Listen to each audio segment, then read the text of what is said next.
Saludos, mi nombre es Daileni Florentino Guzmán y le voy a estar hablando sobre lo que es el psicodiagnóstico, su criterio,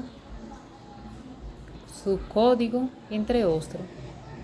El psicodiagnóstico es un proceso que tiene como objetivo principal la definición de un diagnóstico del estado de salud mental de la persona consultante y resulta fundamental para orientar un tratamiento adecuado.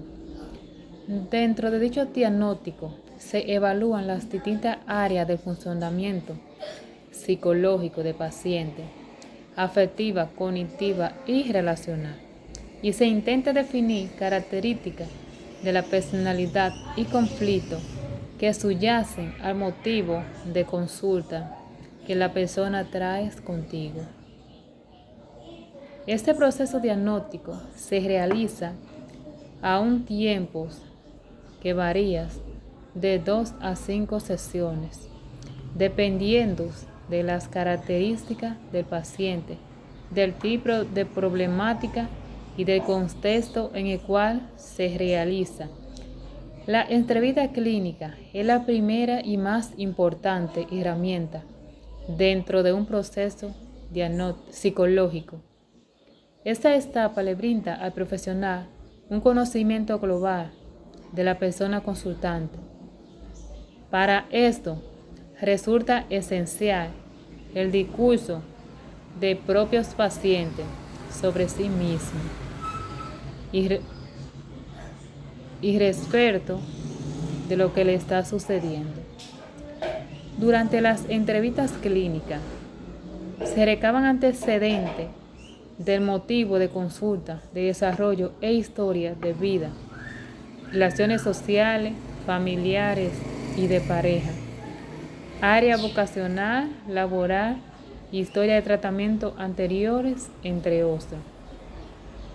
Los códigos psicodiagnósticos, discapacidades intelectuales, trastorno del aprendizaje, trastorno de habilidades motoras, trastorno de lenguaje, trastorno generalizado del desarrollo, trastorno por déficit de atención, trastorno de la ingestación y de la conducta alimentaria de la infancia o de la niñez, trastornos de TIC, entre otros. Criterio diagnóstico. Es el sistema de clasificación de trastornos mentales más utilizado a nivel mundial, aportando descripciones, síntomas y otros criterios útiles para el diagnóstico de los trastornos mentales. Es revisado de forma periódica, de acuerdo con las investigaciones, estudios y descubrimientos realizados. Trastornos no especificados y por qué no son especificados. Discapacidad intelectual de gravedad no especificada. Trastorno de aprendizaje no especificado. Trastorno de ansiedad no especificado. Trastorno no especificado de TIC. Trastorno no específico de neurodesarrollo. Es una categoría empleada en situaciones en la que el clínico nos comunica la razón específica por la que la presentación no cumple los criterios para un trastorno de TIC o cualquier trastorno específico. Es porque según la evaluación no cumplen los criterios para cualquier trastorno. Especificadores en cada trastorno. Luego de la realización de uno o más entrevistas clínicas, se recurre a la aplicación de pruebas psicológicas, de las cuales existe una amplia gama. En términos generales, los psicólogos los dividen en 3 grandes grupos. A. Test que evalúan el funcionamiento intelectual en términos generales. Estas pruebas permiten evaluar funciones cognitivas como memoria, atención, concentración, funciones ejecutivas, lenguaje, entre otras. B. Test que evalúan personalidad. Estos test proyectivos que permiten establecer características de distintas áreas de personalidad cognitiva, afectiva, relacional, madurez emocional, mecanismos de defensa, ansiedades y conflictos predominantes. C. Test que evalúan organicidad. Estas pruebas permiten evaluar la existencia de déficit a nivel de funcionamiento. Diagnóstico diferencial. Los trastornos depresivos deben diferenciarse de la demoralización y la pena. Otros trastornos mentales, por ejemplo, trastornos de ansiedad, pueden imitar u oscurecer el diagnóstico de depresión. A veces aparecen varios trastornos. La depresión mayor, trastorno unipolar, debe diferenciarse del trastorno bipolar. En los pacientes ancianos, la depresión puede manifestarse como demencia depresiva, antes denominada pseudodemencia, que produce muchos de los signos y síntomas de la demencia, como retraso psicomotor y disminución de la concentración.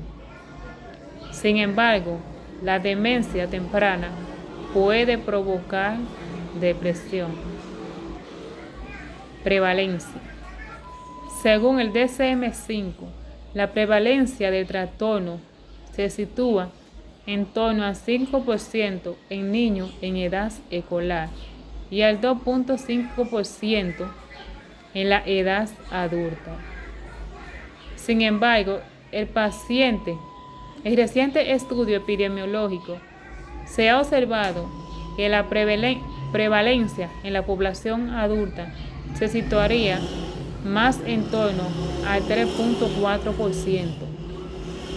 Estos resultados indican que el TDAH en los adultos también es una patología frecuente y que debido a su inicio en la infancia es de vital importancia la detección precoz, sin esperar a que se produzca un fracaso o una fractura de la convivencia familiar, con la frecuente afectación de la autoestima del niño o la niña. Comorbilidad. Hay que considerar el tiempo de manifestación de los síntomas y trastornos, de tal forma que se busque establecer una relación de causa y efecto para establecer prioridades de investigación. Considerar los antecedentes familiares, lo cual es importante, dados a que cada uno de los trastornos tiene un índice de heredabilidad. Esto es un porcentaje de transmisión genética entre generaciones. Por ellos, el psicólogo tendría que hacer los datos epidemiológicos para tenerlo en cuenta a la hora de realizar un diagnóstico, puesto que los padecimientos en algunos miembros de la familia aumentan la probabilidad de que los síntomas de reporta la persona en consulta se expliquen por un trastorno similar al de su pariente. Es todo.